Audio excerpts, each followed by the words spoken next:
Hi everyone, it's Tonya Gibbs. Welcome to my channel. Today I'm going to create a watercolor card tutorial.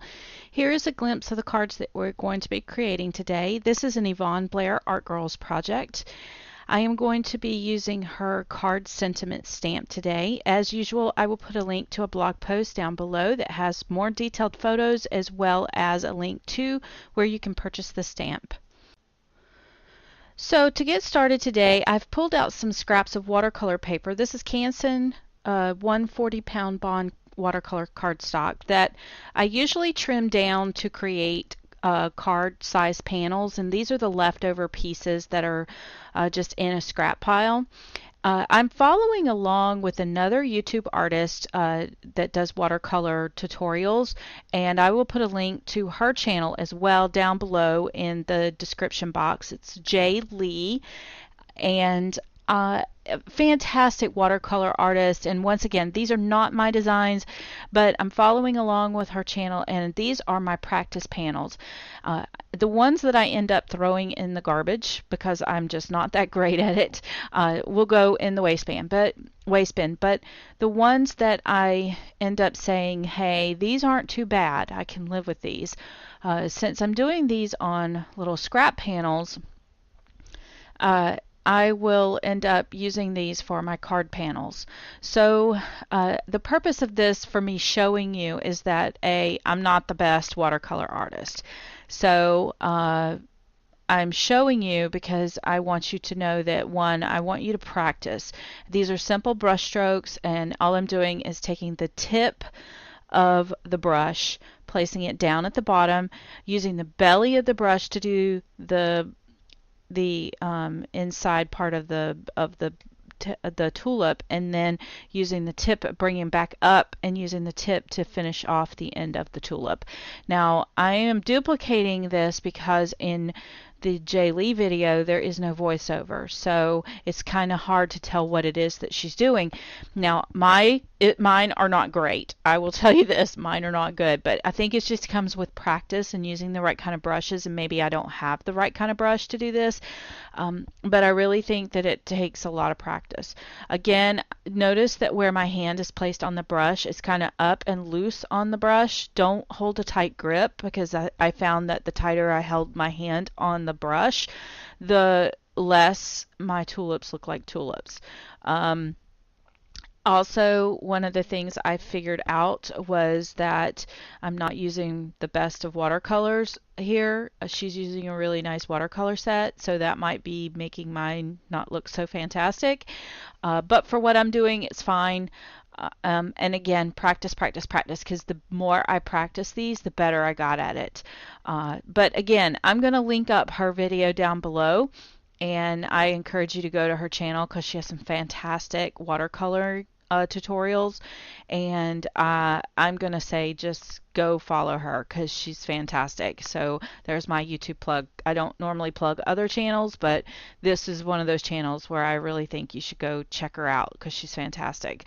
And again, some of mine, look at them. They're great. Some of them are terrible. So it's just practice and learn and play and that kind of thing. So again, notice that sometimes I'm going from the top up and sometimes I'm going from the bottom up. It's technique, and some of them turned out great, some of them turned out terrible, but in the end I'm happy with what mine finally looked like. So it's practice, and my flowers don't look anything like hers. So anyway, go play and experiment and play and learn something new. And I think that's what this is an exercise in, is learning something new, learning how to play with color. I probably never would have put peach, purple, and red on the same thing together. So I think that's another thing to experiment with, is color on the same flower. So I think that's why I'm painting with you guys, even though I'm following someone else's tutorial, if that makes sense. So anyway, we're coming up on the end here of what I'm going to show you with the flower technique. And then here I'm going to go back and paint my stems. If you guys have been following me and you've bought this watercolor set, you know that this green is not a really good green for flowers. So I typically mix 3 of these colors together. It's the 2 greens and then that little brownish color there in the pan. So here I go doing the bottoms. So these have all had a chance to dry. Do not try to do the stems while these are wet because it'll go up into your tulip and you don't want green tulips. So here I go painting my tulips. Some of them I have paint pointing down and some of them I have paint pointed up. But using the belly of the brush to do the leaves, just like you do with the bulbs. Following along, and then using the very tip to do the long stems. Again, my technique is probably not the best, so I probably shouldn't be saying that I'm an artist and I'm doing this, but I think it just comes with practice and playing and being confident with your brush and not letting your hand just go wherever, just being very confident with your brush stroke. But that comes with practice. But like I said, it's abstract and it's fun and it's just getting in there and playing and doodling. It's just like doodling for me. You'll notice that as you're doing this, the more water you use, the more fluid your flowers become.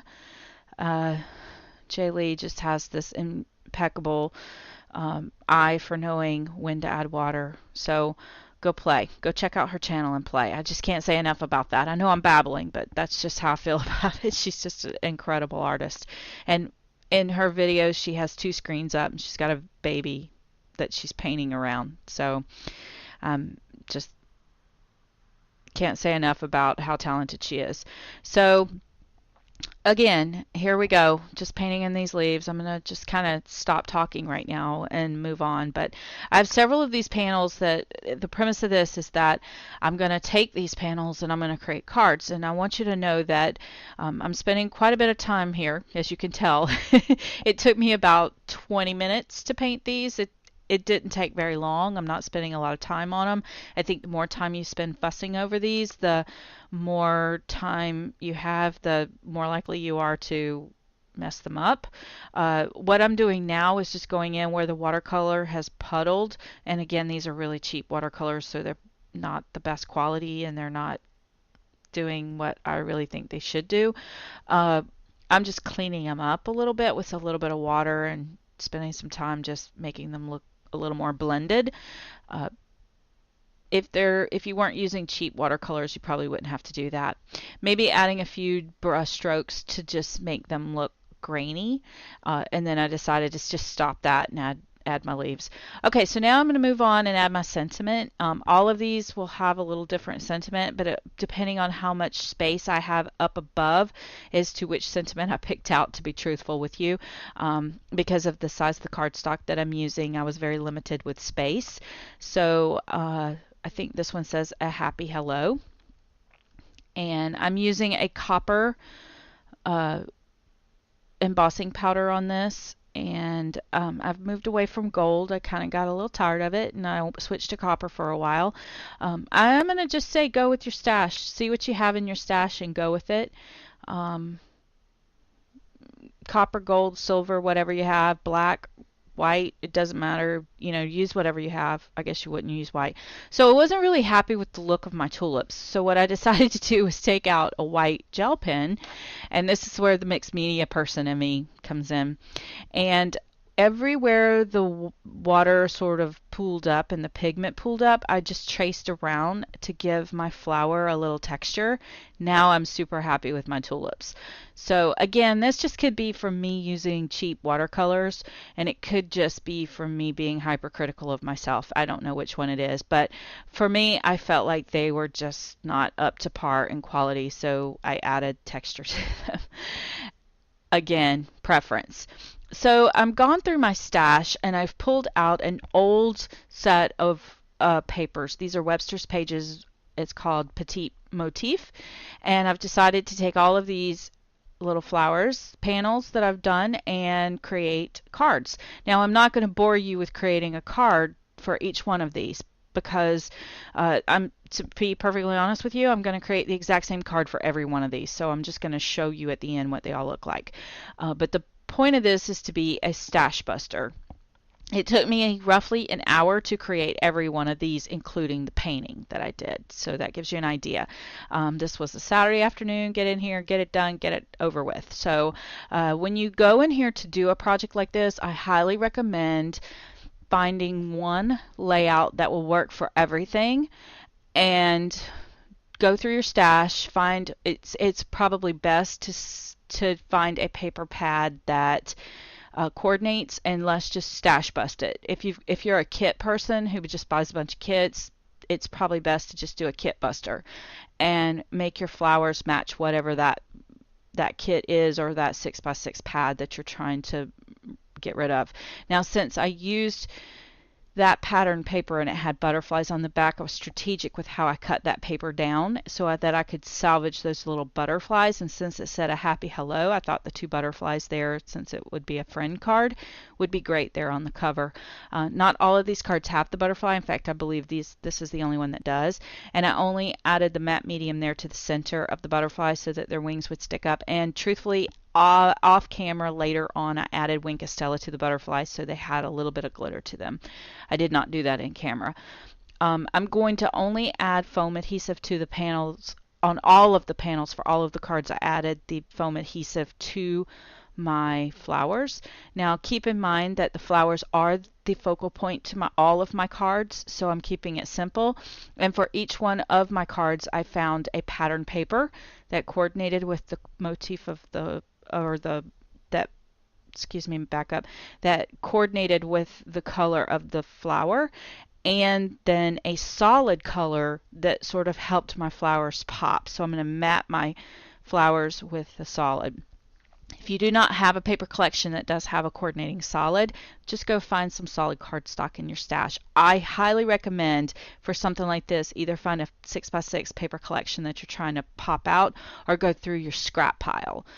We all have it. We all need to do some stash busting every now and then, but do not fall a trap or victim to trying to put way too much on the cards. Keep them flat, keep them simple, because honestly, you spend all that time watercoloring. Keep that your focal point. I'm just tying a little bit of twine around this colored cardstock just to give it a little bit of something, because I felt like it was just a little bit too much of color matting and it wasn't really getting too much life, so I wanted a little something on the cards. But twine is a good simple something to add to give dimension, but it's not bulky, so if I did decide to mail these cards, it would just stay relatively lightweight. It doesn't add a whole lot of weight to the card, but it does add a little something. And in these jute twine is like my favorite. I love it.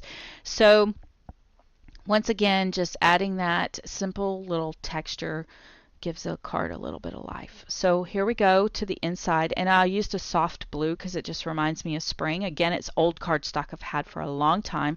So for the insides of the cards, I just add a little bit of a cream colored cardstock, because I think the paper collection that I used had a cream base to it. The paper collection that I used also has a really nice texture, so it adds a little richness to the cover as well. And then just where I trimmed the paper down, there's these little pieces of scrap, so just adding those to the front.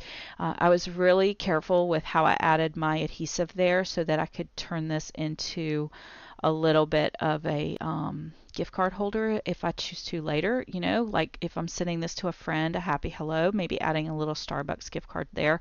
Or I could even turn a happy hello card into a birthday card if I wanted to, or a thank you card, either one. So I could easily just add my message, put a little gift card holder there. So anyway, just there's my card. And instead of boring you with putting all of these cards together, one thing I want to remind you is keep the cards simple. Keep them all consistent with some consistency with the cardstock or the pattern, keeping them consistent with the layout, and now you have a gift set. And this set from Yvonne, the stamp set, makes it so simple because there's so many different sentiments in there. So here are my cards that I created. I thought I would show it to you. There's my the first one that we just created together, and as you can see, I can slip a little gift card and write my message there behind. and then here are the other ones. But notice that because each one of the flowers were drawn uniquely, they each have a unique look to them, even though they all have the exact same layout. And because I'm using the same layout, they just went so quickly. So there's the other design, and this one says thank you so much. These would also make a really nice gift set. So look at how beautiful this is. This says happy birthday, and again, just a perfect little set. And then this one I think says a happy hello again. Once again, I just used the same one because I had a very limited space there. So there you go. There's all my cards, and I think they're just a wonderful gift set for someone if you wanted to put them into a clear bag or glassine bag and give them away as a set, or if you would just want to hang on to them and keep them for spring, or you could also turn them into a nice set for you know, Mother's Day if you wanted to change up the sentiment. So thank you guys so much for hanging out with me today. I know this was a long process video. Don't forget to go check out that blog post over on Yvonne's website and leave me some love over there and let me know what you think. And also don't forget to go check out Jay Lee's video and her watercolor tutorials. If you have enjoyed this video, don't forget to share it with a friend and leave me a thumbs up and a comment down below. I appreciate it. Thanks a lot, guys.